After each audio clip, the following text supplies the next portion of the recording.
အစီအစဉ်နဲ့အရောင်းချင်းထိန်သိမ်းခြင်းလက်ကျန်စီမံခန့်ခွဲမှုစသည့်လက်လီလုပ်ငန်းဆိုင်ရာနည်းစနစ်များဖြစ်သော POS Inventory Management အကြောင်းကိုဟောပြောပေးပါရန်မြန်မာ Information Technology မှ Managing Director ဒေါက်တာထွန်းသူရသက်အားလေးစားစွာတင်ပြပါရရှင်။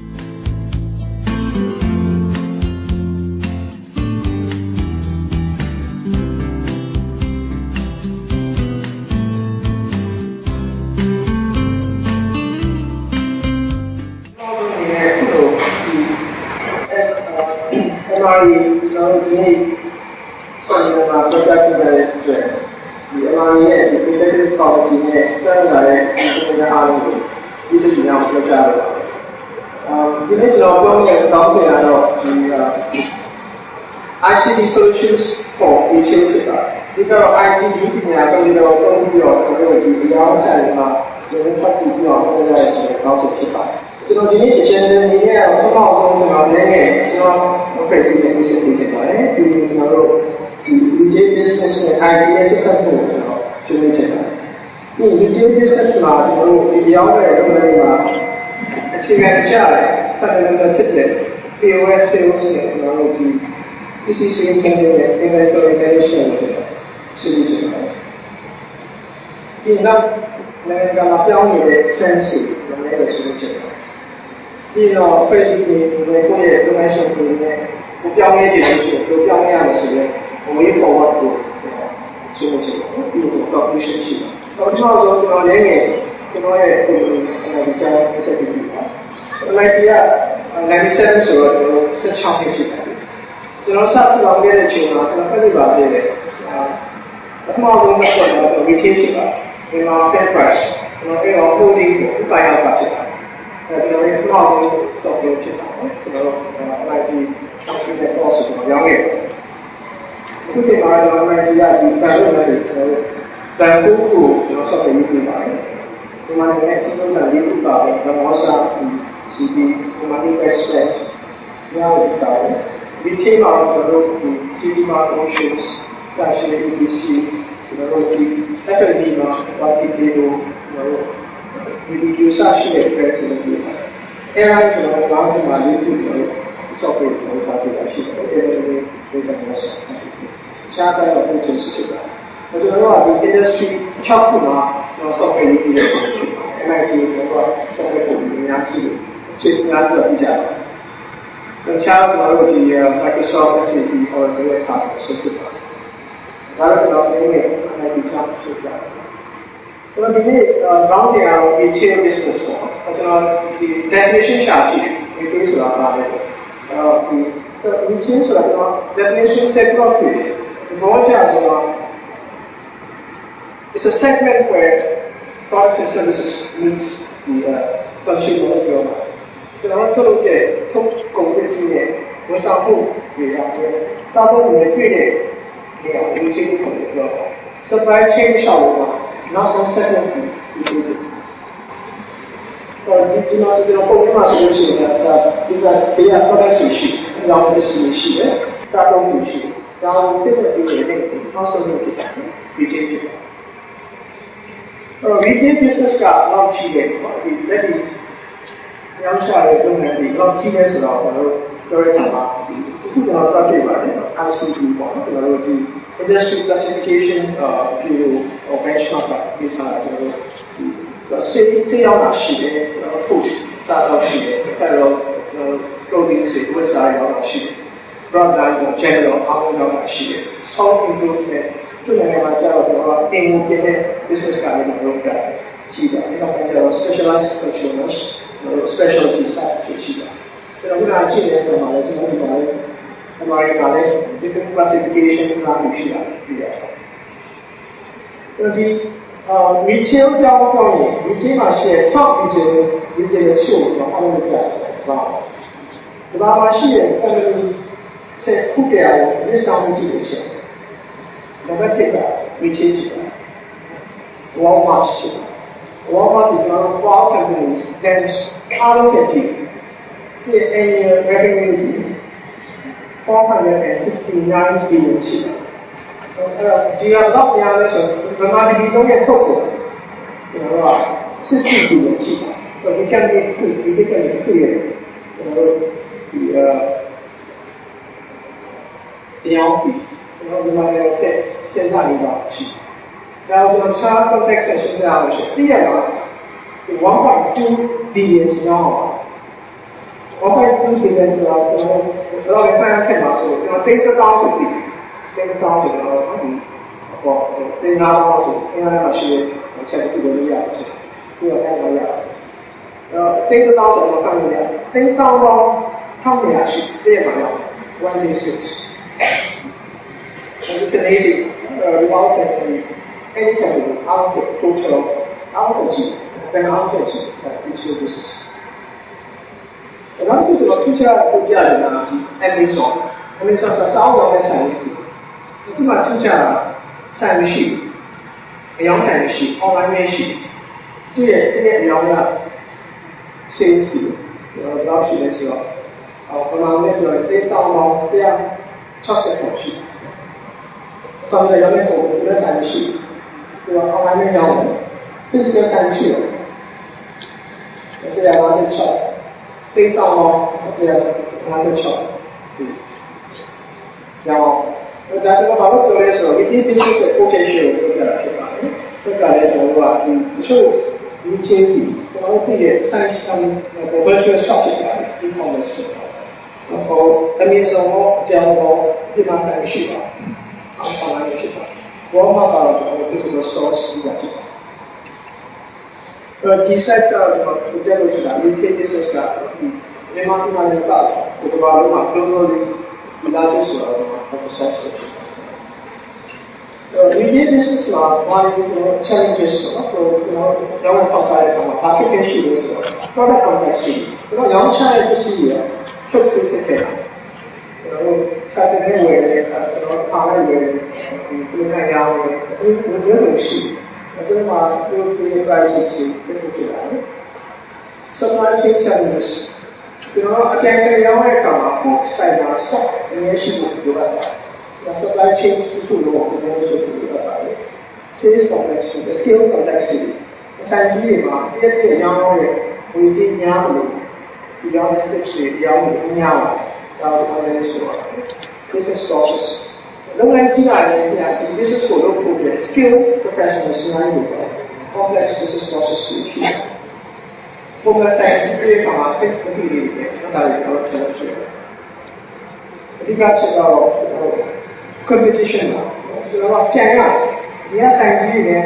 ASEAN free trade ASEAN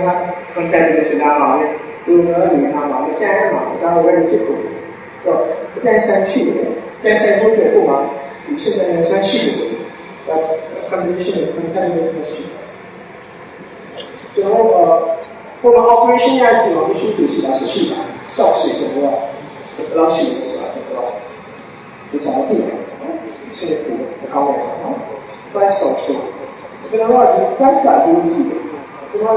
现在为了好，上来讲压力啊，但是没钱嘛，我要那是一个，那是这个东西，明白吧？上来那个压力。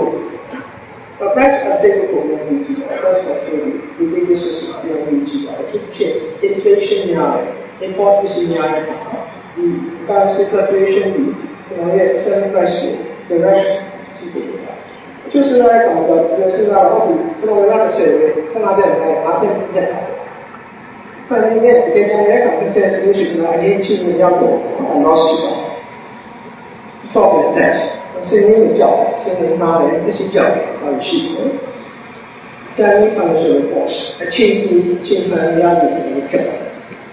，profitability growth。三年是吧？我们起码那个压力看嘛，然后这个价位 decisive， 那什么价位 decisive？growth 预计 ，profitability 预计吧，不能说我这个是一些标准的。你这里在哪？这些企业干嘛？我提防护程度，或者这是 growth 预计必须是的。你有许多这个这样，我们这个什么？我学了taxation, VAT, GST, goods and services tax. ဒီဟာတွေကတော့ still complex ပေါ့နော် financial tax မဟုတ်ဘူးသူကပုံရောင်းတဲ့အခါမှာ tax ကိုပြန်ပြရတယ် ဝင်ခဲ့တဲ့အောင်ပြန် play လုပ်ကြရတယ်။ဒါကိုပတ်သက်လို့ကိုအဲ့လိုတဲ့ value ပေါ်မှာတော့ text ပြရတယ်။အခုမှဒီစနစ်ကိုလုပ်ဖို့တော့ဒီစကောင်ဆောင်းရရှိတယ်။တင်းတင်းမှာတော့တော့လို့ရှိတော့ main လို့ပြောဆိုတာ is too challenging ။ဒီလိုတော့ပုံစံနဲ့ဖြစ်ရတယ်။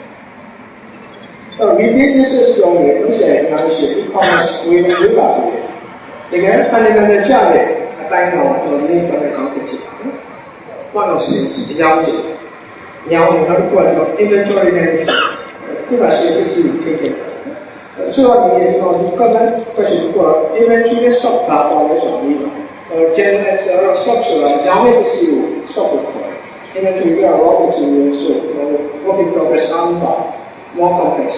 Warehousing locations that we see now. But the basic recipe was the chain of the stock for what young to see young to see methodology which are created for the stock of the raw material power. And put on the Mexico research now, the combination yara kama alu tuda na pa so ko customer ko ma ye la ba phit si ko ado no le ko ma sa ye nga shi la le na ko le shi na ko ko customer ko ni isa shi na lo ma shi na lo me so lo bi ko shi ko research na business intelligence and analytics analysis and analysis de la punta ko ye technology analytics ကဘာလို့တည်းလဲဆိုတာပြောတယ်။ဒါဒီ analytics ဆိုတာတော့ဘာလဲ။ပုံစံသိနေပြီ။စာရင်းကြည့်တဲ့အခါမှာ analytics ဆိုတာဘာလို့တည်းလဲ။တော့ရှိအောင်ဒီdecision ချဖို့အတွက်ကိုဘယ်ရောက်ဝင်တယ်လဲ။ဒီလိုဆရာပဲဘာလို့ပဲဘာလို့ short တယ်ဘာလို့တိုးတယ်ဆိုတာအကျဉ်းသိနေဆိုရှင်းတာဆိုတော့ analytics ကိုပေါ့ပါနော်။ back office ကအားလုံးစနစ်ကရှိတယ်ကျွန်တော်တို့ account supply chain distribution warehouse human capital management လုပ်ငန်းသိနေရှိတယ်လုပ်ငန်းဝန်ထမ်းများတော့ရှိစိတ်ကောင်းချုပ်ဆုံးလုပ်ငန်းတွေဒီလိုဆော့ချတာလေ retention တော့သူတို့တင်တဲ့နေတရားသူတို့ဒီမှာပြောထားတယ်သူတို့ကရှိတယ်သူတို့သိရဒါဒီတော့ back office ကိုလည်းဒီကြည့်ပါretail finance ဆိုတော့ဒီ next guys အားလုံးဒီကျွန်တော်ကစစ်တပ်ကဖြစ်တာကျွန်တော်ဒီနေ့တော့ဒီနားလည်ရအောင်နဲ့ချွတ်ရတယ်ကျွန်တော်လည်းသိကြတာရှိပါတယ် software ကို application ကကြည့်ရတာ retail ရောက်တဲ့ software တွေ module တွေ inventory this is here taking you software ကျွန်တော် manual ဖြစ်နေတယ် account အရှုံးနဲ့လောက်ရှိတယ်ဒီ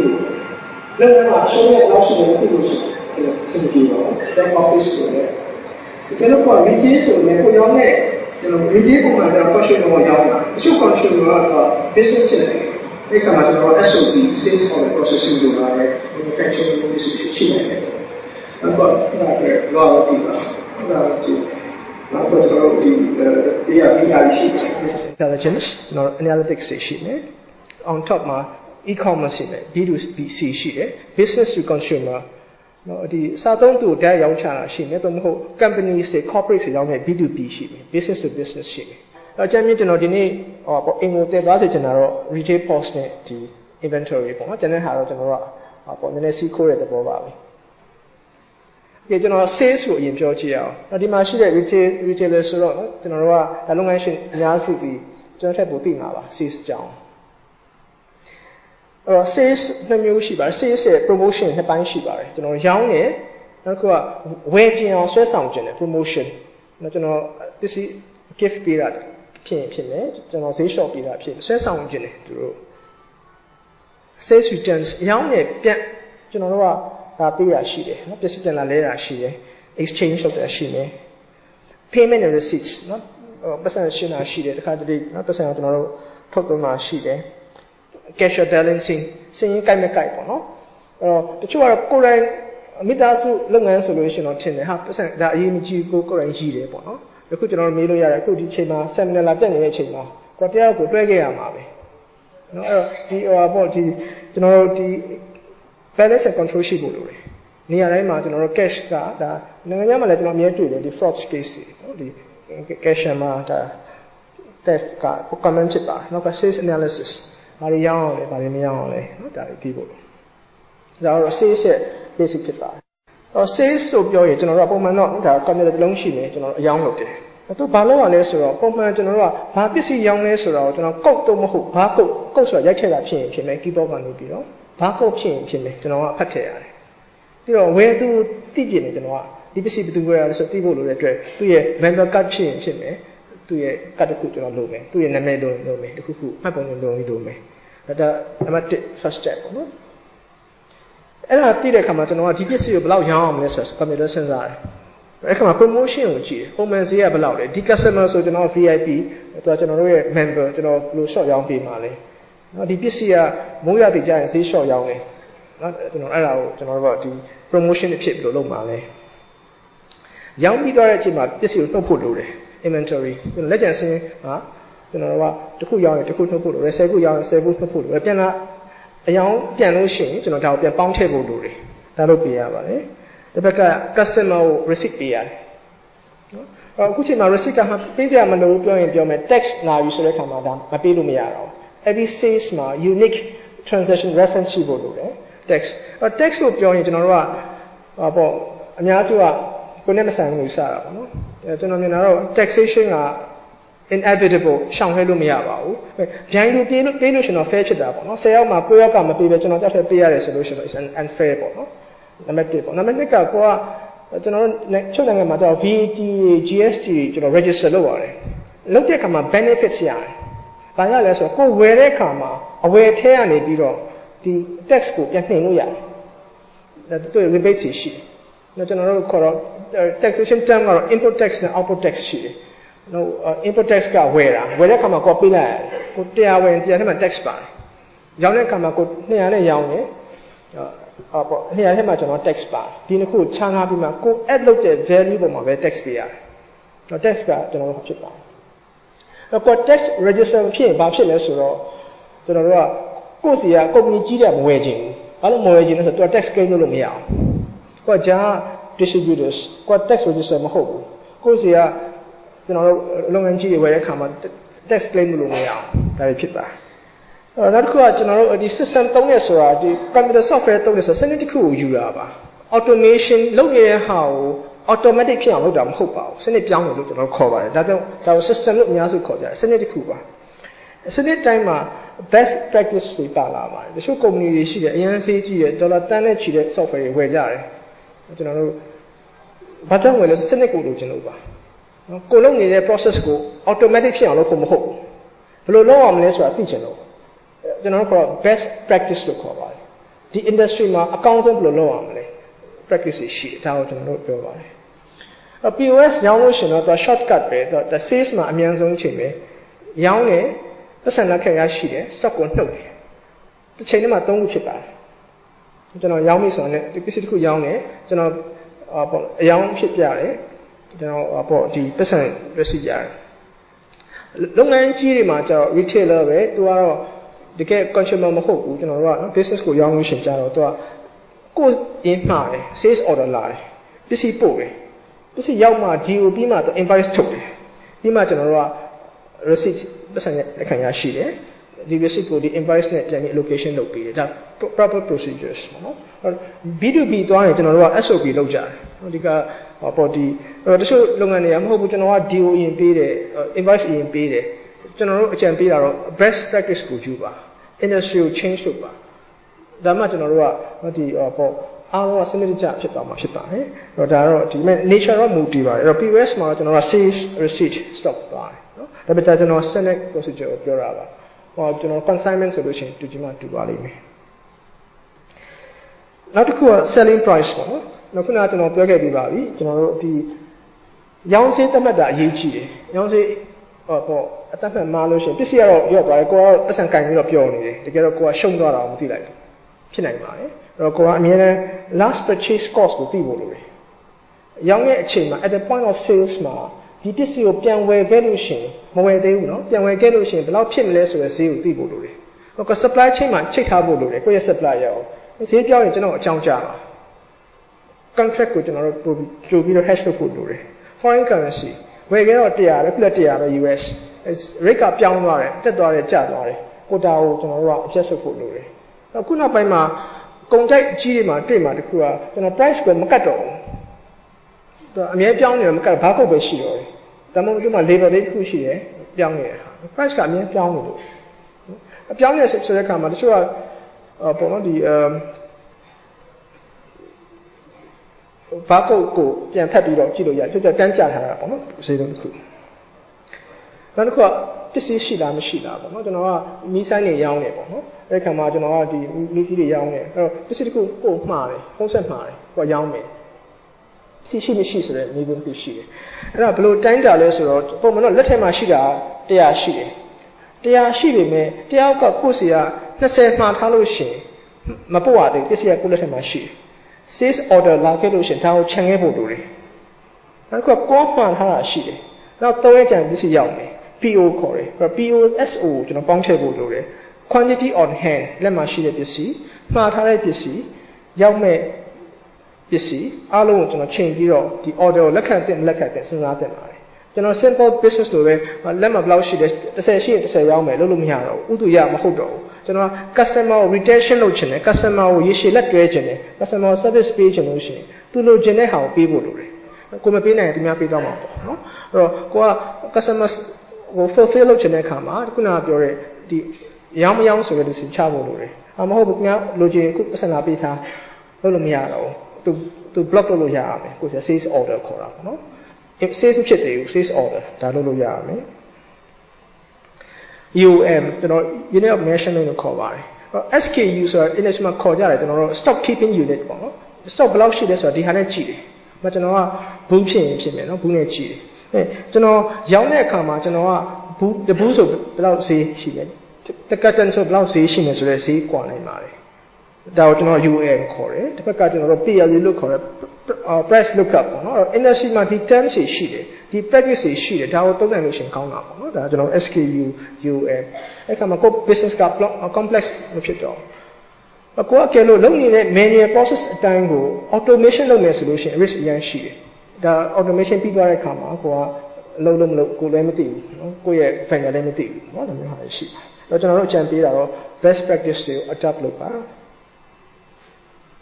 နောက်က sales analysis ဒါ analysis ဆိုတာဒီလာသုံးသပ်တာ analytics မဟုတ်သေးဘူးနော်အဲ့ဒီခါမှာကျွန်တော်သိချင်တာအယောင်အဆုံးပစ္စည်းဆက်ခုပဲဟာလေဒီတလားပါဒါကိုကျွန်တော်သိချင်တယ်ကြည့်သိလို့ရအောင်ပေါ့နော်တခုခုဆိုကိစ္စမရှိရညားလိုက်မသိတော့ဘူးဟိုဟာလို့ဒီဟာလို့ဖြစ်တယ်အဲ့တော့အယောင်အဆုံးဆိုတာ2မျိုးရှိတယ်အခုရေကိုပြောရလားအဆန်ကိုပြောရလား quantity ကိုပြောရလားပတ်စံကိုပြောရလဲဆိုတာရှိတယ်။နောက်ကရောင်းရတာဟုတ်ပါတယ် profit အများဆုံးပစ္စည်းတွေဟာလေ။နော်။အဲ့တော့ကျွန်တော်တို့ကဘာကိုချင်းရလဲဆိုတော့အရင်ရောင်းရရင်ဒါကိုထားခြင်းတယ်။ဒါထားမှ customer ကိုစီလာမှာ။နော်။တစ်ဖက်ကလည်းကိုအမြင့်များတဲ့ဟာကိုထားခြင်းတယ်။ဒါမှကိုကမြင့်မှာပေါ့နော်။ကိုကဟုတ်တယ်အမြင့်များတဲ့ဟာပဲထားပြီးတော့ပေါ့အယောင်များတဲ့ဟာကို short လိုက်လို့ရှိရင်ဘာဖြစ်လဲဆို customer ကိုစီမလာတော့ဘူး။လာကြည့်ရပစ္စည်းမရှိဘူးလေသူတို့ကျွန်တော်မရှိတော့မလာတော့အဲ့တော့ကိုက customer လာအောင်ကျွန်တော်တို့ကရောင်းကောင်းတဲ့ပစ္စည်းလည်းထားဖို့လိုတယ်အမြတ်များတဲ့ပစ္စည်းလည်းထားဖို့လိုတယ်ကျွန်တော်တို့ဂျပန်မှာရန်တရားဆိုင်တွေရှိတယ်ထင်တယ်နော်အဲ့ဒီမှာလည်းသူကရောင်းကောင်းတဲ့ဟာတွေသူမြတ်တာလည်းရှိတယ်ရှုံးတာလည်းရှိမှာပေါ့ကျွန်တော်တို့သိနာမလဲဘူးဒီ concept ပါနောက်က trends ပေါ့နော်ပြောင်းနေတဲ့ဟာရှိတယ်လူတွေဘာပို့ဝယ်လာကြလဲဘယ်ဟာအဝယ်ငင်းသွားလဲ up trend ရှိတယ် down trend ရှိတယ်ပေါ့ပြောင်းနေတဲ့ဒီအပြောင်းလဲပုံစံတစ်ခုပေါ့နော်ထောင်နားလဲပို့လို့တယ်အဲ့ဒီခါမှာကိုကဒီပစ္စည်းတော့ငါမရောင်းတင်တော့ဘူးဒီပစ္စည်းကြတော့ပို့ရောင်းတင်တယ်ပို့ထားတော့မယ်ဒါကိုသိဖို့လိုပါတယ် analysis ပါနော်ကို fluctuation မိုးတင်မှာဘာပို့ရောင်းအောင်လဲစောင်းတင်မှာဘာပို့ရောင်းအောင်လဲဆိုတဲ့ဟာကျွန်တော်သိဖို့လိုတယ်ဒါကိုကျွန်တော်တို့နော်ဒီသိဖို့လိုတယ်ကိုရဲ့ reordering process မှာဒါကိုကျွန်တော်ထည့်စဉ်းစားလို့ရတယ်ဟို by groups ပေါ့နော်repair ပစ္စည်းမျိုးစားကြီးရှိတယ်နော်customer segment လိုက်ပေါ့နော်ကျွန်တော်တို့လူငယ်တွေရှိတယ်အမျိုးသမီးရှိတယ်အမျိုးသားရှိတယ်ဒါတွေသိဖို့ဆိုတာ membership လုပ်ဖို့လိုတယ်ကို customer ကိုကသိဖို့လိုသွားပြီဝယ်သွားရဲဆိုရင်မကောက်ဘယ်သူဝယ်လဲဆိုတာသိချင်တာတယ်အဲ့တော့သူ့စီကကိုကနော်ဒီမွေးနေ့တို့ဘာလို့ရဖို့ဆိုတာမလွယ်ပါဘူးအဲ့တော့သူတခုခုပေးမှ consumer ကိုပြန်ပေးမှာနေဖြစ်နိုင်လို့ရှိရင်တော့သူဝယ်တယ်ဆိုတာမသိစေချင်ဘူးသူစီကကိုကနော်ဒီ information လိုချင်လို့ရှိရင် consumer ကိုက incentive ပေးရတယ်တခုခုပေးပြီးတော့ဆွဲဆောင်ပြီးဒါကိုလုပ်ဖို့လိုပါတယ်ဒါကျွန်တော်တို့ခုနပြောခဲ့တဲ့ loyalty ဖြစ်ပါတယ် inventory နော်အဲကျွန်တော်ဒီ software အကြောင်းတော့ကျွန်တော်အသေးစိတ်မပြောတော့ပါဘူး high level ပဲဘာလို့ရတယ်ဆိုတာပြောတော့မှဖြစ်ပါတယ်အဲ့တော့ဒါခုန sales ပေါ့နော် inventory ကျတော့ကျွန်တော်တို့ကဒီလက်ကျန်မယ်နော် stock နဲ့ inventory က stock ကရောင်းတဲ့ပစ္စည်းကိုစင်းထားတာကုန်ပစ္စည်း inventory ကျတော့ကျွန်တော်တို့ကကုန်ချမ်းရောကုန်ချောပါတယ် stock ledger ဆိုတာကျတော့ဥပမာကျွန်တော်မှာ10ခုရှိတယ်ဘာဖြစ်လို့10ခုရှိတာလဲဘယ်နေ့ကဘယ်လောက်ဝယ်ခဲ့လဲဘယ်နေ့ကဘယ်လောက်ရောင်းခဲ့လဲဘယ်နေ့ကဘယ်လောက်ပျက်စီးသွားလဲဘယ်နေ့ကဘယ်လောက်ကျွန်တော်ဟိုဘက်ဆိုင်ကိုပို့ထားတာဖြစ်တယ်ဆိုတော့ပေါ်တဲ့ ledger ရှိတယ် replenishment policy ဘယ်လိုမှားမှာလဲမှားတဲ့အခါမှာအားလုံးကြည့်ဖို့လိုတယ်เนาะကျွန်တော်တို့ physical stock taking เนาะ stock ကအများနဲ့ဖြစ်နိုင်လို့ရှိရင် computer နဲ့ physical stock နဲ့ကိုက်ဖို့လိုတယ်ကိုက်ဖို့ဆိုကျွန်တော်အမြဲစစ်ရတယ်ဒီစစ်တဲ့ process ကို stock taking လို့ခေါ်ပါတယ် physical stock taking ဆိုတော့ ground ကောက်တယ်ခေါ်တယ်ပြန်မလို့ကွာလို့ရှိရင် adjust လုပ်ရတယ် stock မှာကျွန်တော်တို့ဖြစ်ချင်တာဒီအမြဲတမ်းနေဖို့လိုတယ်เนาะနိစ္စဆုံးပေါ့เนาะနောက်က inventory warehousing အဲ့တော့ကိုမှဆိုင်ခွဲတွေများလာပြီလုပ်ငန်းကြီးလာတဲ့အခါမှာကိုက warehouse တွေလိုလာပြီ warehouse system ကြီးလိုမယ်နောက်က inventory နော် manufacturing လုပ်မယ်ဟိုမှာကိုက assemble လုပ်မယ် disassemble လုပ်မယ်အဲ့ဒီကျွန်တော်တို့လိုလာတယ်နော် inventory simplify လုပ်လို့ရှိရင်၃ပိုင်းပဲရှိပါတယ်ရောင်းတဲ့အခါမှာနှုတ်ပေးတယ်ဝယ်တဲ့အခါမှာပေါင်းပေးတယ်ကျွန်တော် transfer တွေပါရှိမယ် manufacturing process ရှိတယ် inventory က very simple ဖြစ်ပါတယ်ဘာကြောင့်ကျွန်တော်တို့ကဒီခက်လဲဆိုတော့ဒီထည့်တာမမှန်လို့ရှိရင်နောက်တစ်ခုကပေါ့နော်ဒီပစ္စည်းတွေပျောက်တယ်ဆိုလို့ရှိရင်ကွာဟမှာပေါ့နော်အဲ့တော့ကိုအမြဲတမ်းကျွန်တော်တို့ကကိုက်အောင်နှိစက်ဆောင်လုပ်ဖို့လိုပါတယ်ဒီ inventory အဲ့ဒီမှာကျွန်တော်တို့သိဖို့လိုတာဒီမှားတဲ့အခါမှာဘယ်အချိန်မှာမှားမလဲဆိုတဲ့ဟာကို reordering point လို့ခေါ်ပါတယ်ဒီကျွန်တော်မှာရေတန့်ဘူးအလုံးဘာလို့ carton 30ထားမယ်30ရောက်တာနဲ့ကျွန်တော်မှားတော့မယ်ဒါကွန်ပျူတာပြောလို့ရတယ်ကွန်ပျူတာဘာပြောလဲဘာလို့ပေးလဲဆိုတော့သူသတ်မှတ်ထားတဲ့ level ရောက်တဲ့ဟာအားလုံးအစင်းထုတ်ပေးတယ်ဒီကအလုံးမှားတော့ဆိုတာပြောတယ်အဲ့ level မှန်မှုလို့လိုတာပေါ့ level ဆိုတာဒီနေရာရောက်ခဲ့လို့ရှိရင်အလုံးဟို carton 30ပဲကြိုင်ကျွန်တော်မှားတော့မယ်နော်နောက်တစ်ခုက minimum အနည်းဆုံးဘယ်လောက်ရှိမှဖြစ်မယ်အများဆုံးဘယ်လောက်မကျော်သင့်ဘူးဆိုတာရှိတယ်နောက်တစ်ခုကတော့မှားတဲ့အခါမှာဘယ်နှခုမှားမှာလဲနော်ဒါ EOQ လို့လည်းချို့ကသတ်မှတ်ကြတယ်ဒါကြောင့်ကျွန်တော်ပို့ပြီးတော့ဒီတွက်ချက်ရတာပေါ့နော်ဒါဒီပစ္စည်းကိုဘယ်လိုမျိုးဘယ်လောက်မှားတဲ့လဲဆိုတာကိုကျွန်တော် economic ဖြစ်တဲ့ quantity ကိုမှားဖို့လိုတယ်မှားတာအရင်များလို့ရှိရင်မကိုက်ဘူးကျွန်တော်ပို့ခတဲ့အခါရှိတယ်အဲ့တော့အကိုက်ဆုံး quantity ကိုမှားဖို့လိုတယ်နော်ဒါဘာနဲ့ချိန်တွေ့ရလဲဆိုတော့တဲ့ခါကိုတွေ့ရတယ်နောက်တစ်ခုကကိုယ့်ရဲ့ဒီ lead time ကိုတွေ့ရတယ်ကျွန်တော်တို့ဒီခုနကပြောတဲ့ဒီရောင်းအားကိုတွက်ပြီးချိန်ပြီးတွက်ပြရပါတယ်ဒါ formula ရှိပါတယ်ကွန်ပျူတာတော့တွက်ပြလို့ရတာပေါ့နော်ဒီ inventory မှာဒီ features တွေကျွန်တော်လုပ်ကြတယ်ဒါ very simple ပါနော် warehouse ညာလို့ရှိရင်တော့ warehouse တစ်ကနေနှစ်ကိုပို့တယ်ဘယ်နေရာမှာရှိတယ်ဘယ်နေရာမှာပစ္စည်းရှိလဲရှာလို့ရအောင်ပါပေါ့ဒါမျိုးလုပ်ကြတယ်နောက်တစ်ခုကတော့ကျွန်တော်တို့ဒီ again ပေါ့ inventory မှာ best practice တွေပါရှိတယ်ကျွန်တော်တို့ဆိုတော့ဒီစီးရင်ကိုကျွန်တော်တို့က cost of sales တွက်ကြတယ်ရောင်းတယ်မကွာတော့ချုပ် site mention တွေကပစ္စည်းတွေရှိနေရပြီကိုကဘယ်လောက်မြက်လဲဆိုတော့စီးရင်ကိုမကြည့်ချင်တဲ့လူရှိတယ်ချုပ်ပေါ့နော်ဒီမသိတဲ့သူတွေရှိတယ်ဖြစ်နိုင်သိရင်အကောင်းဆုံးပေါ့နော်အဲ့ကမှအယောင်းတော့သိပြီအယောင်းရဲ့အရင်းဆိုတော့ကျွန်တော်က cost of goods sold လို့ခေါ်ပါတယ်ဒီအရင်းကိုဘယ်လိုတွက်လဲဆိုတော့တနည်းကဝယ်တဲ့ပစ္စည်းနဲ့တစ်ခါတန်းတွက်တဲ့နည်းရှိပါတယ်ဒါတော့ကျွန်တော်တို့ခေါ်တော့ perpetual ခေါ်တယ်သူ့ရဲ့အားနည်းချက်ကသူ့ရဲ့ constraint ကရောင်းတဲ့အချိန်မှာဝယ်စည်းတိကိုသိရမယ်တစ်ခါတည်းမှမသိတာရှိအဲ့တော့ဘာတော့ periodic တုံးကြတယ်ဒီလမှာကျွန်တော်အစက opening ဘယ်လောက်ရှိခဲ့လဲဒါကိုကျွန်တော်တို့ကအဝယ်ဘယ်လောက်ရှိတယ်အဲ့တော့လက်ကျန်ဘယ်လောက်ရှိတယ်အဲ့တော့ဒီလမှာရောင်းတဲ့ပစ္စည်းရဲ့အရင်းဒီလောက်ပါဆိုပြီးတော့ခြုံတက်တာကိုကျွန်တော်က periodic လို့ခေါ်ပါတယ်တနည်းနှစ်မျိုးရှိတယ်ကိုယ်နဲ့ကြိုက်တဲ့ဟာကိုရွေးရမှာပေါ့နော်ဒါကိုယ့်ရဲ့လုပ်ငန်း nature အရ perpetual သွားတင်လား periodic သွားတင်လားဆိုတာရွေးလို့ရပါတယ်ပုံမှန်အားဖြင့်တော့သူကလုပ်ငန်းအသေးများဆိုတော့ perpetual သွားတယ် real time ကျွန်တော်တို့ကရောင်းတဲ့အချိန်မှာ cost of sales ကိုတန်းပြီးတော့ debit လုပ်ချလိုက်တယ်လုပ်ငန်းကြီးတွေကျတော့လကုန်မှ periodic လိုက်ကျွန်တော်တို့ opening ရဲ့ purchase ရဲ့ကျွန်တော်တို့ closing ရဲ့တွက်ပြီးတော့ cost of sales ကိုတွက်ပြီးဒီရောင်းတဲ့ခါမှာကျွန်တော်ချက်ချင်းကျွန်တော် update လုပ်မှာလားလက်ကျန်ကိုသို့မဟုတ်နေ့ကုန်မှလုပ်မှာလားဒါမျိုးဟာရှိတယ် physical stock taking one of the best practice ကျွန်တော် share လုပ်ချင်ပါတယ်ပစ္စည်းကျွန်တော်ထားပါတော့เนาะဒီcomputer ရောင်းတယ် handphone ရောင်းတယ် Huawei phone ရောင်းတယ်ကျွန်တော် stock taking လုပ်တယ်နော် computer က10ခုရှိတယ်ပြောတယ်ကျွန်တော်အပြင်မှာကြည့်တော့9ခုဖြစ်တယ်ဆိုလို့ရှိရင်ကျွန်တော် adjust တစ်ခုလုပ်ပါတယ်ဒါကိုကျွန်တော်တို့ခေါ်တော့ stock taking process လို့ခေါ်တယ်အဲ့ဒီ practice မှာဘာပါလဲဆိုတော့ stock taking လုပ်တဲ့သူက computer မှာဘယ်နှခုရှိတယ်ဆိုတာသူမသိအောင်အပြင်မှာပဲရှိရတယ်9ခုရှိရင်9ခုဆိုရိုက်ထည့်တယ်ဒါကိုကျွန်တော် computer compare လုပ်ပြီးတော့ authorized person ကဒါကိုကျွန်တော်တို့က approve လုပ်ပေးရတယ်မဟုတ်ခဲ့လို့ရှိရင် computer 9ခုလို့ပြောခဲ့တယ် stock taking တမှာ2ခုပိုနေမှန်းသူသိသွားတယ်အဲ့မှာအဲ့2ခုကိုသူဘောနော်ဒီ fraud လုပ်လို့ရတယ်အဲ့တော့ကျွန်တော်နောက်တစ်ခုကျတော့လေသူက computer 10ခုလို့ပြောတယ်သူမရည်တော့ဘူး10ခုတန်းချက်လိုက်တယ်အဲ့ဖြစ်နိုင်တာပေါ့အဲ့တော့ကျွန်တော်တို့ရဲ့ရည်မှန်းချက်က stock ground ရဲ့ computer system နဲ့အများအားကိုက်ချင်တယ်အဲ့တော့ဒီ best practice တွေ adapt လုပ်ဖို့လိုတယ်မလုပ်ရင်မအောင်မြင်တာများတယ်ကျွန်တော်တို့ကဒါလုပ်ငန်းကြီးတွေရှိရင်လုပ်ငန်းကြီးတွေညှိလို့ရတယ်သူတို့စီကအထူးယူလို့ရတာရှိပါတယ်နောက်ကလုပ်ငန်းအရင်ပစ္စည်းရများရင်ကျတော့အားလုံးလုပ်လို့မရတော့ဘူးကျွန်တော်ပိုင်းလုပ်ရတယ် category လိုက်ဒီနေ့ကတော့ food product ကိုလုပ်နေဒီတလားကျန်တဲ့ပစ္စည်းကနောက်လာမှလုပ်မယ်ခွဲလို့ရတယ်နောက်တစ်ခုက location လိုက်လုပ်လို့ရတာရှိပါတယ်အဲ့တော့ inventory မှာကျွန်တော် software သုံးတိုင်းအဆင်ပြေတာမဟုတ်ဘူး ground taking ဘောမှန်ဖို့လိုတယ်တာဝန်ရှိတဲ့သူတွေဆက်စစ်ဖို့လိုတယ် reordering မှားဖို့လိုတယ်မှားတဲ့အခါမှာကျွန်တော် automatic ထုတ်တာရှိတယ်အဲ့မဲ့ဒါကို business owner overload လုပ်လို့ရတယ်ဟာဒါမှားနေတယ်ဟိုမှားခြင်းနဲ့ short မှားခြင်းနဲ့ပြောင်းလို့ရပါတယ်ဒါကျွန်တော်တို့ဒီ inventory မှာ best practice ပါအဲ့တော့ဆိုင်ကြီးရင်ကြီးတယ်လို့မျိုးဒါ inventory stock keeping က challenging ဖြစ်ပါတယ်ဒါပေမဲ့ကျွန်တော်စူးစမ်းပြီးတော့နော်ဒါလုပ်လို့ရပါတယ်အခုကျွန်တော်ဆက်ပြောချင်တာတော့ဒါ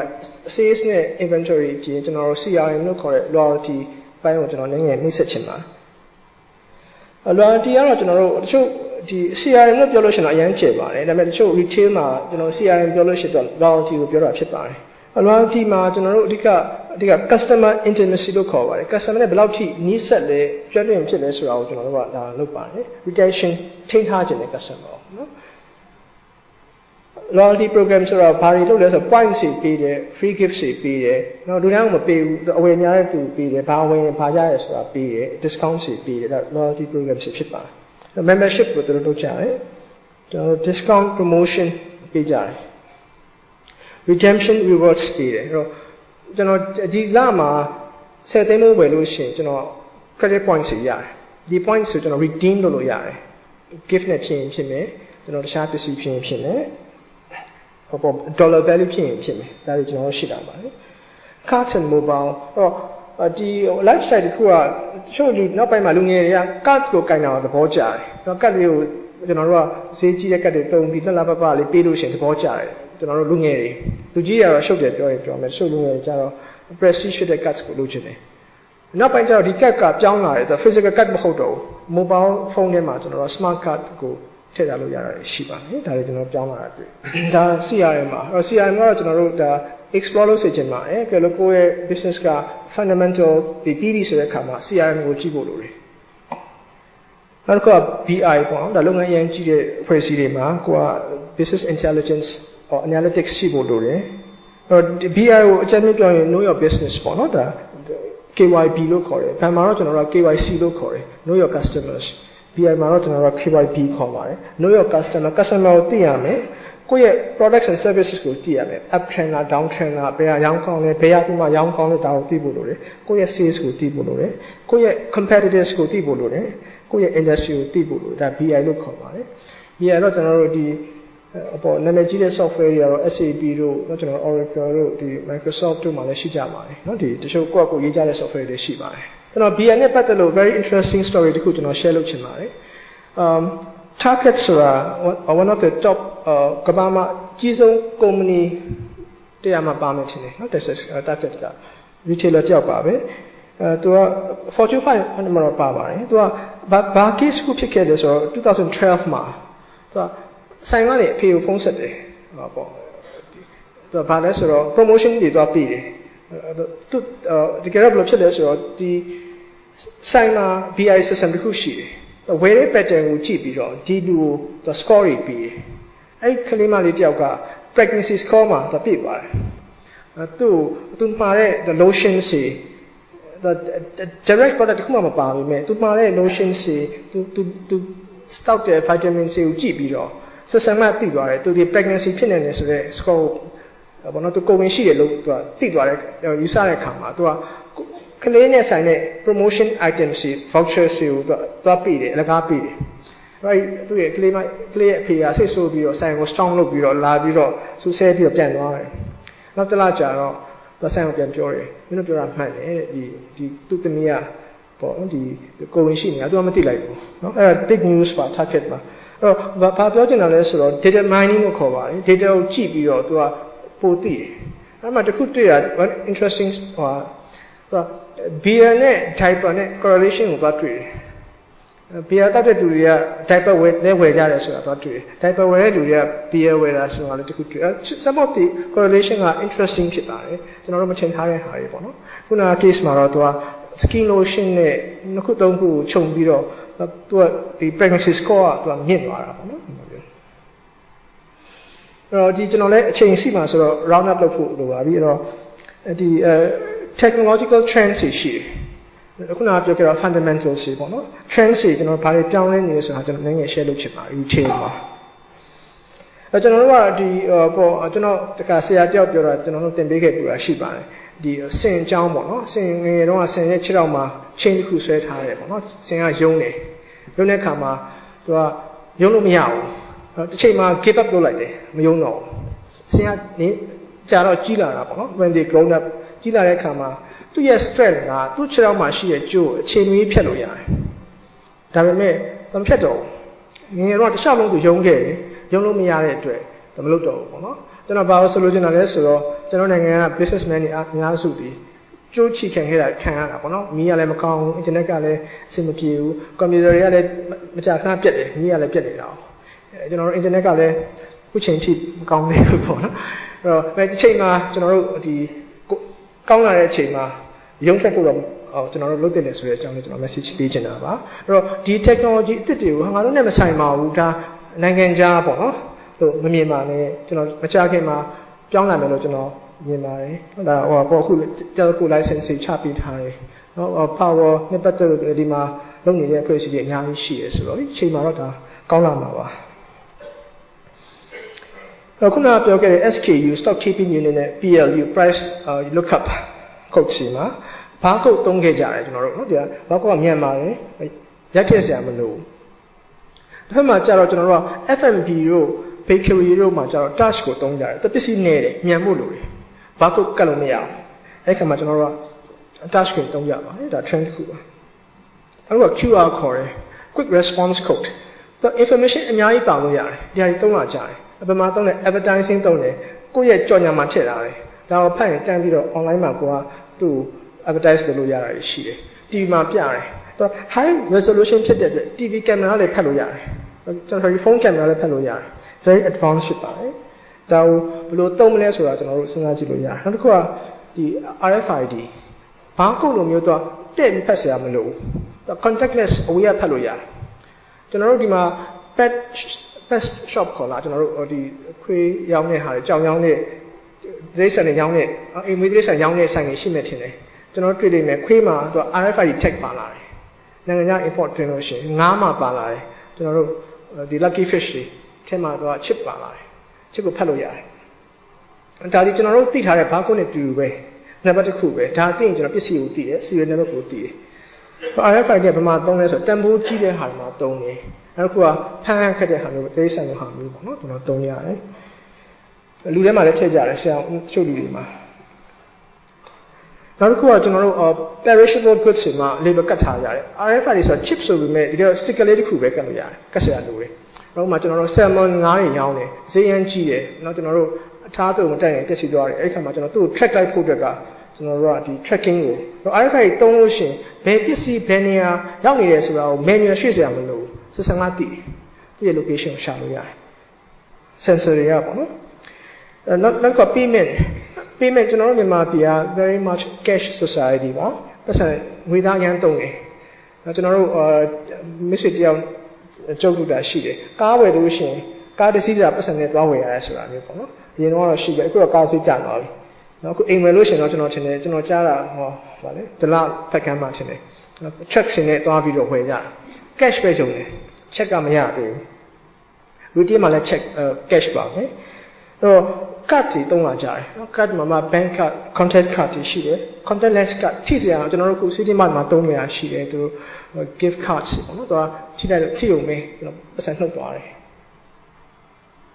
နောက်ဆုံးက cardless ဖြစ်လာကြပါပြီ mobile ပေါ့နော်ကျွန်တော်တို့ခေါ် technology အဖြစ်တော့ NFC လို့ခေါ်တယ် near field communication technology very advanced ဖြစ်ပါတယ်ကျွန်တော်တို့မြန်မာနိုင်ငံကတစ်ချိန်လုံးနောက်မှနေခဲ့တဲ့အခါမှာအခုချိန်မှာ leapfrogging လို့ခေါ်တဲ့နောက်ဆုံး technology သုံးဖို့အခွင့်အရေးရှိပါတယ်တချို့စင်ကာပူပဲကျွန်တော်တို့ကြည့်လို့ရှိရင်သူတို့မှာရှိတဲ့ card user base ကအများများတယ်တက်ကလည်းသုံးလို့ကောင်းနေတယ်အဆင်ပြေတယ် fashionable ဖြစ်တယ်အဲ့တော့သူတို့အနေနဲ့ mobile ကို NFC သွားဖို့က very big decision ရှိတဲ့ဟာအလုံးပြန်ပြီးကျွန်တော်တို့ကလဲရမှာအောင်ကျွန်တော်နိုင်ငံကဘာမှမရှိသေးဘူးcash ရှိတဲ့လူကြီးဘယ်တစ်ခုရှိလဲဘာမှမရှိသေးဘူးတေချာကျွန်တော် less than about 1% ဒါကိုကျွန်တော်တို့ replace လုပ်လို့ရတယ်ဟုတ်လားဒါကျွန်တော်ခေါ် leapfrog technology ဖြစ်ပါတယ် e-commerce ကတော့ကျွန်တော်ရှင်နည်းနည်းစောမယ်ထင်ပါတယ်ဒါပေမဲ့ကျွန်တော်တို့တွေ့တာ US မှာ 5.5% of retail ဒီ e-commerce ဖြစ်ပါတယ်ဒါကျွန်တော်တို့ big numbers ပါကျွန်တော်တို့ဥပမာကြည့်ရင်ပေါ့နော်ဒီ Amazon ဆိုလို့ရှိရင်5% ဆိုတာသူက20 billion ရှိတယ် e-commerce က20 billions နောက်ဆုံး trend တစ်ခုကတော့ကျွန်တော်တို့ခေါ် cloud လို့ခေါ်ပါတယ်ဒီဒါကျွန်တော်ဒီမှာလုပ်လို့ရတယ်အကယ်လို့ဒါ Ooredoo တို့ Telenor တို့ကသူတို့ promise ပေးခဲ့တဲ့အတိုင်းပဲတကယ်ရတယ်ဆိုလို့ရှင်တော့ကျွန်တော်တို့ retailers တွေက iPad တစ်ခုနဲ့ကျွန်တော်တို့က sync လုပ်လို့ရတယ် cloud ပေါ်မှာနော်ချမ်းနိုင်ငံမှာမဖြစ်သေးဘူးသူတို့စီမှာစင်ကာပူမှာတော့ 4G ရသွားပြီဒီမှာကျွန်တော်တို့ 3G တွေကျွန်တော်တို့မရသေးတော့ cloud ရဲ့အဓိပ္ပာယ်က data အားလုံးက server cloud ပေါ်မှာရှိတယ် cloud ဆိုတာ server အကြီးတစ်ခုပေါ့နော်အားလုံးဝိုင်းသုံးလို့ရတယ် iPad iPhone ကျွန်တော်တို့အခုကျွန်တော်တို့ပေါ်လုပ်ပေးနေတဲ့ system တစ်ခုရှိပါတယ်သူက cloud ပေါ်မှာ data ထားပြီးတော့ဒါကျွန်တော်စင်ကာပူမှာဖြစ်ပါတယ် Crystal Jade ဆိုရဲသူကတော့ F&B ပေါ့နော်သူကဆိုင်ခွဲ60ရှိတယ်အားလုံး cloud ပေါ်မှာ data ထားလာပြီးတယ် branch data အားလုံး cloud ပေါ်ရောက်နေတယ်ဒါကိုသူကသူ့ရဲ့ boss ကသူ့ရဲ့ supervisor mobile phone နဲ့ကြည့်လို့ရတယ် iPad နဲ့ကြည့်လို့ရ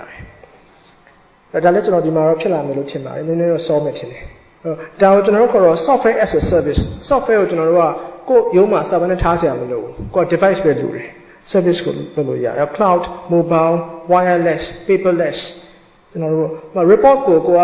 စာရိုက်ထုတ်ပြစရာမလိုတော့ဘူး manager iPad နဲ့ကြည့်လို့ရတယ် PDF နဲ့ကြည့်လို့ရတယ်ဒါကျွန်တော်တို့တောင်းနေတဲ့ trends ဖြစ်ပါတယ်အဲ့တော့နောက်ဆုံး trend တစ်ခုပါနောက် conclusion ဆွဲခင်မှာကျွန်တော် moving forward ပေါ့နော်တကယ် reality check ပေါ့နော် are we ready what are the obstacles ဘာပြဿနာတွေရှိတယ်ဆိုတော့ကျွန်တော်တို့မြန်မာနိုင်ငံမှာ IT adoption မှာကျွန်တော်တို့ကြည့်ရပါတော့ကျွန်တော်တို့ဒီ IT company နဲ့ကြည့်တဲ့အခါမှာ top banks တွေ top retailers sorry ကျွန်တော်တို့ပေါ့ဒီ IT သုံးကြတယ်ကျွန်တော်တို့ပေါ့ဒီလက်တွေရောင်းတဲ့ဆိုင်အသေးတွေမှာကျတော့ adoption rate ရမ်းနေတယ်အဓိကဖြစ်ရတဲ့အကြောင်းအရာတစ်ခုတော့မသိတာပေါ့နော်နောက်တစ်ခုကျတော့လက်တွေရမ်းကျပါတယ် total cost of ownership ဒီဟာကိုပိုင်ဆိုင်ဖို့အတွက်ကုန်ကျစရိတ်ရမ်းများတော့ကြည့်တယ်အဲ့တော့လုပ်ငန်းသေးတဲ့အခါမှာမကိုက်ဘူးပေါ့နော်အဲ့တခုကတော့ဘာကြောင့်လဲဆိုတော့ power ပါမိကအမြဲပြတ်တယ်အခု communication ဆိုင်ရာ data ကိုကျွန်တော်ဒီကနေကြည့်လို့မရအောင်ဆိုင်ကိုသွားကြည့်မှရမယ် communication မကောင်းလို့เนาะခုကျွန်တော်ခုနက message ကြောင်းနဲ့ထိုင်နေတော့ internet ဒီတစ်ပတ်သုံးလို့မရတဲ့အကြောင်းပြောနေတာကျွန်တော်ကြားလိုက်ပါတယ်အဲ့တော့ဒီ level မှာရှိတော့မယ်အခုချိန်ထိဒီချိန်ထိရှိတော့မယ်ကျွန်တော်တို့ internet connection เนาะဒီဈေးသာချီးတယ်မကောင်းသေးတဲ့ဟာရှိနောက်ဆုံးတစ်ခုက train users เนาะအများစု common ဖြစ်ဆုံးပြဿနာဟာကျွန်တော်မှ computer သုံးတဲ့သူကထက်သွားပြီဒါဆက်လုပ်အောင်ပါလေပေါ့နော်ဒီပြဿနာကျွန်တော်တို့တွေ့တာတော့ IT company တစ်ခုအနေနဲ့ကျွန်တော်တို့ experience အရာတော့ top 3ကတော့တစ်ဖက်ကတော့ကျွန်တော်တို့တမင်မထည့်တာဘူးဒါက software ရဲ့ပြဿနာပေါ့နော် software vendors တွေ software တွေအားနေတဲ့ခါမှာ service တွေအားနေတဲ့ခါပြဿနာရှိတယ်ဒါလည်းကျွန်တော်တို့ one issue ပါပဲအဲ့တော့ကျွန်တော်တို့က okay ဘာကောင်းလာလဲကြည့်တဲ့ခါမှာတခုကမီးကတော့ပြက်နေတာပဲခဏခဏပြက်ချင်ပြက်တာပဲဒါပေမဲ့ကျွန်တော် notebooks တွေ tablets တွေကြတော့ the power ကတော့ နောက်ပိုင်း notebook ဆိုတော့နိုင် for 5 hours တော့နိုင်9နာရီလောက်ခံတယ် tablet ဆို7 hours လောက်ခံတယ်အဲ့ခါမှာဒါတွေကျွန်တော်သုံးလို့ရလာကြတယ်inverter တွေ UPS တွေ safeguard တွေဝယ်တာအရင်ကုန်ကြများတယ်။ကိုက notebook ဝယ်လို့ရှိရင်နီးပြတ်ရင်တနားရီလောက်နီးပြတ်တာပြဿနာမရှိတော့ဘူး။ကြည့်လုံးပြတ်လို့တော့မရဘူးပေါ့။ notebook ကလည်း charge ဖို့လိုသေးတယ်။နောက်က 3G 4G ဆိုတာ to give you a perspective ကျွန်တော်တို့က100 megabits per second ရှိတယ်။တရက်လုံးမှာ city map လို့ ocean လို့မျိုး data အများများတဲ့ဆိုင်မှာတော့မှ100 megabits per second တကယ်ရှိလို့ရှိရင်9မိနစ်တည်းပို့လို့ရတယ်5 minutes 4G ဒါတကယ်ကျွန်တော်တို့ Telenor တို့တကယ်ပေးမယ်ဆိုလို့ရှိရင်ကျွန်တော်တို့ကအရန်ကိုလုံးဆရာအရန်များပါလိမ့်မယ်ဒါနိုင်ငံတကာမှာမရှိသေးဘူးကျွန်တော်တို့နိုင်ငံရှိဖို့ဖြစ်နိုင်ပါတယ်သူတို့ဖြင့်မြို့ကြီးတွေမှာပေါ့နော် 4G လုပ်ဖို့ကျွန်တော်တို့ LTE ခေါ်ပါတယ်ဒါ long term evolution ကျွန်တော်တို့100 megabits per second အဲ့တော့ကို 4.5G ဆိုပြီး Samsung ကကျွန်တော်ကပြောတာတွေ့လိုက်တယ်100 gigabits per second ပြောနေတာအဲ့တော့ကျွန်တော်တို့ကဒီ technology တွေပြောင်းမယ်လို့အရှုံးလို့ရှင်တော့စိတ်ကူးရင်တော့ရတာပေါ့အဲ့ကျွန်တော်တို့နောက်တစ်ခုကဒီ skill labors လို့ရတယ်အဲ့တော့ software တွေက user friendly ဖြစ်ဖို့လိုတယ်သုံးအောင်ခက်တဲ့ software ကိုကျွန်တော်တို့ကနော်ဒီလင်းအောင်လုပ်ဖို့လိုတယ်နောက်တစ်ခုကဒီ company တွေက24 retailers တွေက24/7တောင်းပါပဲtax support ကလည်း 24/7 တပတ်မှာ9ရက်24နာရီ support ပေးနိုင်ဖို့လိုတယ်အဲကျွန်တော်တို့ vendorship ဘက်ကလည်းပြင်ဆင်ဖို့လိုတယ်နောက်တစ်ခုကတော့နောက်ဆုံးတစ်ခုကတော့ဒီ solution တစ်ခုအောင်မြင်ဖို့ဆိုတာ hardware လိုတယ်စက်ပစ္စည်းလိုတယ် software လိုတယ် service လိုတယ်ဒီသုံးခုလုံးကျွန်တော်တို့ရှိမှရတယ်ပေါ့နော်အဲ့တော့အရင်တော့ကျွန်တော်တို့ပြီးခဲ့တဲ့10နှစ်လောက်ကဆိုလို့ရှိရင် hardware ပဲဝယ်ကြတာ software မဝယ်ကြအောင်အခုက hardware ဝယ်တယ် software ဝယ်တယ် service ကိုနည်းနည်းမဝယ်ကြသေးဘူးပေါ့နော် community တွေဝယ်ကြတယ်အဲ့တော့ဒီသုံးခု balance ဖြစ်ဖို့လိုတယ်အဲ့ခါမှာကျွန်တော်တို့ service ကအရေးကြီးတယ်လူကိုကျွန်တော်တို့ IT industry ကလူတွေက one of the highest pay industry တခုပဲအဲ့တော့သူတို့ကိုကျွန်တော်တို့ retention လုပ်ဖို့ဆိုကျွန်တော်တို့ကလည်းဒီ service တွေနော်ဒီကောင်းမှုအတွက်ဒီဝန်ကြစိတ်တွေရှိကြပါလေဟောကျွန်တော်ကလည်းဒီနေ့ကျွန်တော်ပြောတဲ့ခါမှာကျွန်တော်တို့ MIT အစားရောက်လာမျိုးမဟုတ်ဘူးလေဖြစ်ဖို့လိုပါတယ်။ကျွန်တော်မိတ်ဆွေ company တွေ ACE တို့ Integral တို့ကျွန်တော်တို့ပေါ့နော်ကျွန်တော်တို့ထဲတော့စောပါသေးတယ် ACE ဆိုလို့ရှိရင် Integral လည်းစ 18 တာ MIT မစခင်ကရှိတဲ့ company တွေပါသူတို့ရဲ့ system တွေလည်းကောင်းကြပါတယ်။ဒါ technology သုံးမယ်ဆိုရင်တော့ဒါရွေးစရာအများကြီးရှိပါတယ်။ပြည်ရင်းပြည်ပအားလုံးပေါ့နော်။ဒါနောက်ဆုံးမတိုင်ခင်နောက်ဆုံးတစ်ခုပါ။ကျွန်တော်တို့ strategic ICT planning ပါ။ကျွန်တော် computer သုံးတယ်ဘာလို့သုံးလဲဆိုတော့ဒီ city map သုံးတယ်ဆိုတော့မဖြစ်ဖို့လိုတယ်ဒါကျွန်တော်တို့က copy ကူတာပေါ့နော် strategic ကြတော့ကျွန်တော်သုံးတယ်ဘာဖြစ်လို့လဲဆိုတော့ဒီဟာဒီကျွန်တော်ရဲ့ business goals ကိုရယူဖို့အတွက်အထောက်အကူပေးတဲ့အကြောင်းရင်းနဲ့သုံးဖို့လိုတယ်အဲ့တော့ strategic ကိုပြောလို့ရှိရင်ကျွန်တော်တို့ဆရာမတော်ရင်းတို့သင်ကြားခဲ့တာပေါ့နော်သူကရည်မှန်းချက်ရှိရမယ် goal ရှိရမယ်ဘာလို့ခြင်းလဲဆိုတော့တိကျတဲ့ရည်မှန်းချက်ရှိရမယ်ဒါကိုရယူဖို့အတွက်ကျွန်တော်တို့အကောင့်ထဲပေါ်တာဖြစ်ရမယ်သူများလုပ်တာဖြစ်ဖို့မသိဘူးပေါ့နော်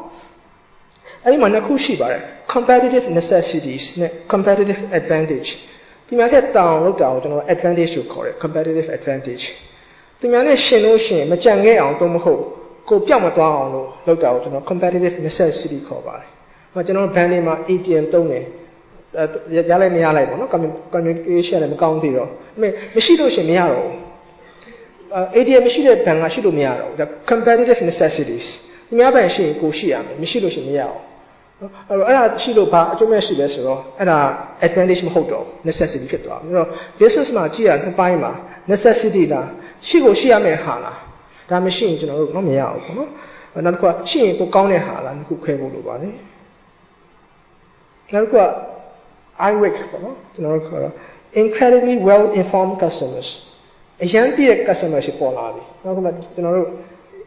Sony တို့ကျွန်တော်တို့ဒီ LG တို့ Samsung တို့ကျွန်တော်တို့ brand ရှိတယ် Sony ဆိုင်မှာလာဝယ်တဲ့အခါမှာ consumer က 6% နဲ့ပိုတည်တယ်ကျွန်တော်ဒီ total showroom မှာသွားဝယ်တဲ့အခါမှာကားသွားဝယ်တဲ့အခါမှာကျွန်တော်က total showroom ကလူချက်ပိုတည်တယ်ဘာလို့တည်လဲကျွန်တော်မှာ internet ရှိတယ်ကျွန်တော် total လည်းတည်တယ် BMW လည်းတည်တယ်ကျွန်တော် Mercedes လည်းတည်တယ်အားလုံး compare လုပ်ထားပြီလားကျွန်တော်ဘာမှမဟုတ်ကြမှာပြောနေကျွန်တော်မှဒီအဲ့တော့ပြောလို့ရှိရင်သူကမကြိုက်ဘူး ကိုယ်ဆိုင်မဝယ်တော့ဒီခေတ်မှာ retailer တွေဒီတိုင်းပဲနော်ကိုယ်ဆိုင်မှာလာဝယ်တဲ့သူကဆိုင်အားလုံးကိုသတ်ပြီးနော်ကိုယ်ဆိုင်မှာအားလုံးဒီ competitive ဖြစ်ဖို့လိုတယ် information အစပြီးတော့ pricing features အားလုံးအရင်တော့လိုမျိုးဒီနေရာမှာဒီဆိုင်မဲရှိလို့သူရောင်းရမယ်ဆိုတာမဟုတ်တော့ဘူး things will change တခါကျွန်တော်မှတ်မိတာပေါ့ကျွန်တော်ဒီအဖေကားကိုကျွန်တော်ခဏဝင်စီတော့ကားလည်းကျွန်တော်ဆက်ဖွင့်ပြီးမောင်းလိုက်တော့ပေါ့စကိုင်းတရားဆိုတဲ့တခြင်းတစ်ခုကျွန်တော်ကြားလိုက်တယ်အဲနားထောင်ကြည့်တယ်ကျွန်တော်တခြင်းကိုကဆက်ပိတ်တဲ့ close ရှာမတွေ့ရတယ်အဲ့မှာသူကဘာပြောလဲဆိုတော့သူဒီလှေလော်တဲ့တမန်လော်တဲ့ဒီလောက်သားလေးတွေကသူစကိုင်းတရားကြီးပြီးသွားတဲ့ခါမှာသူဒီလှေလေးလော်ပြီးတော့သူတရားကိုကြည့်ပြီးလွမ်းချင်းဖွဲ့ရခေါ်လားအဲ့ဒါကိုလောက်ထားတာစကိုင်းတရားလေးအရင်ကောင်းပါတယ်ကျွန်တော်စဉ်းစားကြည့်တော့ဘာလဲဆိုတော့ change ပဲပေါ့နော်သူကဒီပြောင်းနေတဲ့တရားဆောင်နေတဲ့အချိန်မှာကျွန်တော်တို့ကတမန်လို့မရတော့ဆိုသိဖို့လိုတယ်လုပ်ချင်ရင်ကျွန်တော် tourism attraction နဲ့ကျွန်တော်တို့ကနည်းနည်း decorate လုပ်ပြီးတော့ tourist ကိုတက်ကထားတော့မယ် local စီကျွန်တော်တို့ကတရားပေါ်ဖြတ်ပါမယ်အဲ့ဒီအချိန်မှာလုပ်လို့မရဘူးကျိုးဖို့လိုတယ်အဲ့တော့ကျွန်တော်တို့က change ကို adapt လုပ်ဖို့ပြောတာဖြစ်ပါတယ်အဲ့တော့ ASEAN free trade လာတော့မယ်နော်ဒီနိုင်ငံ open up လုပ်နေပြီအဲ့တော့ဒီ giant စီလာမှာပဲlocal competition တွေမကောက်ဘူးပြပလာမယ်ဆိုတဲ့အခါမှာကျွန်တော်တို့ကကြိုတင်ပြင်ထားဖို့လိုပါတယ်အဲ့တော့ planning လိုရယ် budget လိုရယ် planning ဆိုတာကျွန်တော်တို့က plan ချဖို့လိုတယ်စီမံကိန်းဆွဲဖို့လိုတယ် budget ဘယ်လိုမျိုးဖြစ်အောင်လုပ်မလဲဆိုကုန်ကျစရိတ်တော့ရင်းနှီးဖို့လိုတယ်ဒါကိုကျွန်တော်တို့ကြည့်ဖို့လိုပါတယ် change management ကျွန်တော်တို့ခုနောက်ပိုင်းသမารကြီးပြောလို့ရှိရင်ပါတဲ့အချိန်မှာအမြဲပါတာ leapfrog ပေါ့နော်ခုန်တယ်ပေါ့ leapfrog ဆိုတာခုန်ပြီးသွားတယ်ပေါ့ကျွန်တော်တို့နိုင်ငံမှာcolor TV တန်းသုံးတယ် black and white မသုံးခဲ့ဘူးလေကျွန်တော် black and white သုံးတဲ့အချိန်မှာဒီမှာ TV မရှိသေးဘူးဒီတိုင်းပဲအခုကျွန်တော်တို့ကဒီ 4G ကိုတန်းသုံးမယ်နော်ဒီ advanced technology ကိုသုံးမယ်ဆိုတဲ့ဟာ fanciful ရဖြစ်ပါတယ်နော် quick win ကိုခေါ်တယ်ချို့က low hanging fruits ပေါ့နော်အပင်မှာအောက်ကလက်နှမ်းမိတဲ့အသီးတွေအရင်စားမယ်ပေါ့နော်အဲ့တော့ဒါကျွန်တော်တို့ trend တစ်ခုပါနော်ဒီနိုင်ငံရေးကောင်းဆောင်တွေအားလုံးပြောကြတယ် leapfrog နဲ့ quick win နဲ့ချက်ချင်းအကျိုးရှိမှာဘာရှိလဲတစ်ဖက်ကလည်းကျွန်တော်တို့ကြည့်ဖို့လိုတာ transformation ကျွန်တော်တို့အဖွဲ့အစည်းကိုပုံစံပြောင်းသွားမယ် transformation လုပ်တယ် long term အတွက် sustainability ဒါကိုခံနိုင်ဖို့လိုတယ်နော်ကျွန်တော်ဒီဆိုတော့ထားတာတစ်ခုမှာနိုင်ငံတစ်ခုကလာထူသွားတယ် computer system တစ်ခုအလကားပေးသွားတယ် crown နဲ့နောက်တစ်ကြတဲ့အခါမှာသူက2 million maintenance fees ပေးရမယ်လို့သိရတယ် sustainability ပေါ့နော်မခံနိုင်တော့ဘူးပေါ့တကယ်တမ်းကျတော့ဟုတ်တယ်လဲဟုတ်တယ်သူကဒေါ်လာ7တန်းရင်းနှီးတဲ့ system တစ်ခုက 20% maintenance လို့ပြောလို့ရှိရင်2 million ကုန်ပါပဲကျွန်တော်တို့လုပ်ငန်းတွေနဲ့ကြည့်ဖို့လိုတာ sustainable ဖြစ်ရလားရေရှည်မှာဒါကိုခံနိုင်ရှိရလားကုန်ကျစရိတ်ကိုဒါလည်းချိန်ဖို့လိုတယ်လူအားဖြင့်ငွေအားဖြင့်ဒါကိုကြည့်ဖို့လိုပါတယ်အဲ့တော့ transformation လုပ်အောင်မယ်အခုကိုမနိုင်တဲ့ဟာလည်းလုပ်လို့မရဘူးကိုက sustainable ဖြစ်ရမယ်ကိုတနိုင်ဖြစ်ဖို့လိုတယ်ကိုရဲ့ရှိတဲ့ financial capability နဲ့ human resource ကိုချိန်ဖို့လိုပါတယ်နောက် conclusion မှာကျွန်တော်အချိန်နည်းနည်းကြော်သားလာမှမသိဘူးခင်ဗျာအဓိက systemization လုပ်ဖို့လိုပါတယ်နော် software သုံးတာ automation မဟုတ်ပါဘူးလက်ရှိလုပ်တဲ့ process ကိုအလိုလျောက်ဖြစ်အောင်လုပ်တာမဟုတ်ပါဘူး system စနစ်ကိုတွင်းတာဖြစ်ပါတယ် systemize your business ခုနကကျွန်တော်တို့ဒီဘာသာပြန်မှုစူးစမ်းနေတာ efficiency and effectiveness မြန်ဖို့လိုတယ်မှန်ဖို့လိုတယ်ကျွန်တော်အကြမ်းမြင်လောက်ပဲပြောချင်ပါတယ်နောက် monitoring control အခုဒီမှာကို seminar လာတက်နေတယ်ဆွေးနွေးပွဲပြောနေတဲ့အချိန်မှာကိုယ့်ရဲ့ business ကို monitor လုပ်လို့ရလား control ရှိလားပစ္စည်းတွေငွေတွေအားလုံးပေါ့နော်ဒါကိုကျွန်တော်တို့ထိန်းဖို့လိုပါတယ်ကိုနိုင်ငံခြားသွားနေတလားသွားနေတယ်ကိုယ့်ရဲ့ business run လုပ်ရရလားနော် family own business ကနေပြီး transformation လုပ်ဖို့လိုတယ်ကိုယ့်ရဲ့ business က independent ဖြစ်ဖို့လိုတယ်မဟုတ်ရင်ကိုယ်အမြဲတမ်းရှိနေဖို့လိုတယ်ဒါသိအဆင်မပြေပါဘူး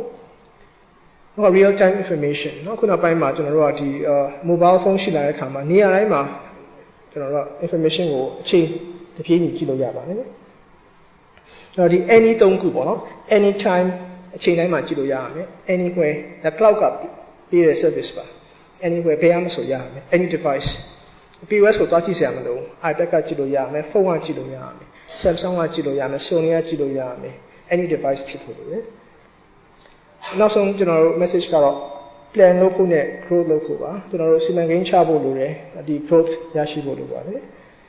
အားလုံးကျေးဇူးတင်ပါတယ်